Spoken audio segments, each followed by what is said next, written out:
frequency is what his mother said. He immediately became the favourite, both nephew and grandson. Although I should point out at the time he was the only one. He was a happy little baby. His cheeks were rosy red. His best friend was a koala, which he always took to bed. He wouldn't go to sleep at night unless koala was by his side. And if he's told you it's no longer around, unfortunately, he lied. There was a time when his parents tried to dress him like a dork. They forced him to wear a footy jumper in the colours of the Hawks. Go Hawks! I think he only wore it once before he realised that the only colours he would wear were those of the Mighty Pies. Yay! Yay. We used to go to football when Collingwood played at Victoria Park. And on the way home, if we got bored, we'd tear the headlining out of the car. After one game, we had a wrestling match in the middle of our kitchen floor and discovered just how much damage could be done with a correctly applied figure four. Thank you. He went to Southwood Primary School, which he didn't like all that much, mainly because his mother taught there, and he thought that really sucked. Maybe that's why under the house one day, when no one else was around, he set fire to a pile of newspaper there and almost burnt the place down. They then went to live in a milk bar, which was a much better place. Of course, what kid wouldn't want to live at the back of a bottomless free lolly sauce? His friends liked it too with the plan that they hatched. It became like an ATM. An endless supply of refundable bottles would discreetly get passed on to them. His mates, however, had a funny way of repaying such a generous favour. When a few years later they replaced his front door with bricks they'd borrowed from a neighbour. The first job he had when he left school was working in the Walton store. But that didn't last, so I'm guessing he figured from a career he wanted more. So he joined the Victoria Police Force, and he'd probably still be there today if it wasn't for the internal political crap which constantly got in the way. After that, he bought a lawn mowing round, which came as a surprise to many, because prior to that, around the house, the gardening was mostly done by Jenny. And she's let it go too. But eventually he found his true calling, helping people to finance their house. And if you ask any one of his customers, they'll tell you his service is grass. He's exceptionally good at spelling, and with grammar, he's quite pedantic. And what might come as a bit of a shock to some, he's actually quite romantic. He sends flowers to Jenny quite often, usually to her place of employment, for no other reason than to see her smile and wallow in her enjoyment. He hasn't always had fancy cars like the one you see parked in his drive. His first car was a Hillman Hunter, which had a really nice red stripe. He had a Cortina after that, although it never moved very far. It moved further though than his XM Coupe, which just rusted away in the yard. At least his Commodore wagon used to get him from A to B, until he lost it one night on the way home from work after, allegedly, he sneezed. So you'd think after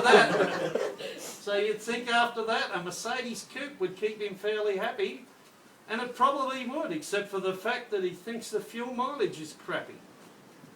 Apparently it's not quite the same as it says it should be in the book, so he sent an email to the Herald Sun and had a bit of a sook.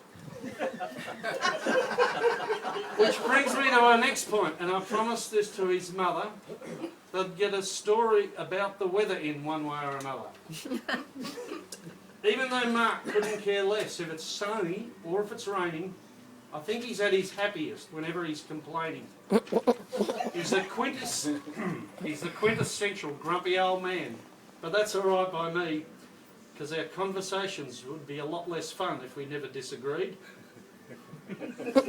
Get on with it. His music tastes are varied from heavy metal to the blues. His favourites are 80s hair bands like Poison and Motley Crue. He also used to love Status Quo until Alan Lancaster left, And to see them now doing adverts for Coles, well, that makes both of us depressed. He likes to tell you about new bands that you haven't heard of before, like Guns N' Roses and Joe Bonamassa, and I'm sure there's probably more. He likes old sci-fi movies, particularly those from '57. But give him a current release in gold class and he's in movie heaven. He loves good British comedy like Blackadder and Fawlty Towers. And if you ask him if he knows any Monty Python, well, that could take several hours. He'll recite every word of every sketch with accuracy and precision, and finish by explaining why nobody expects the Spanish Inquisition. He does the cryptic crossword. Excuse me, point. He does a cryptic crossword in the Herald Sun every day, usually at my house while drinking coffee just to pass the time away, which actually made it quite difficult to get this poem done, because whenever I got started I'd see him pull up out the front. I'm sure there's many more stories to tell, but I don't want to go on all day, so I finish by saying happy birthday, mate. Hope you have a great day.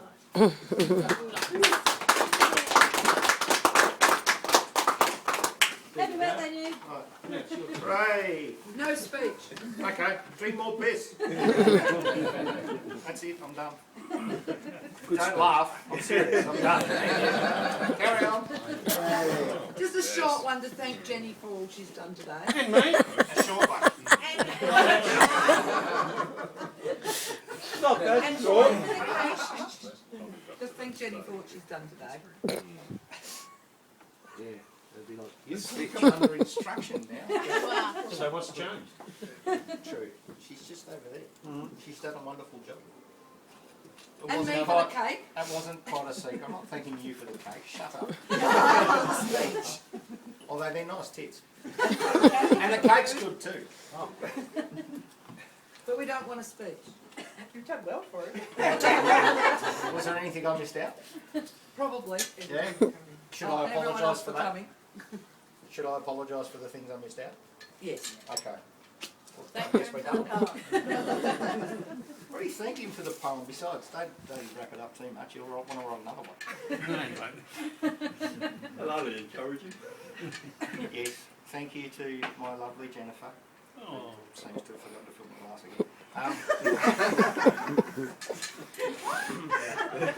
And her own too, which is that's even more surprising. Thanks to everybody for turning up, and I'm going to go back to my original premise, which was drink more piss, Yay. because we've got lots. Hey. Shall we sing happy birthday now? No. Happy birthday to you. Happy birthday to you. Happy birthday to you. Happy birthday to you.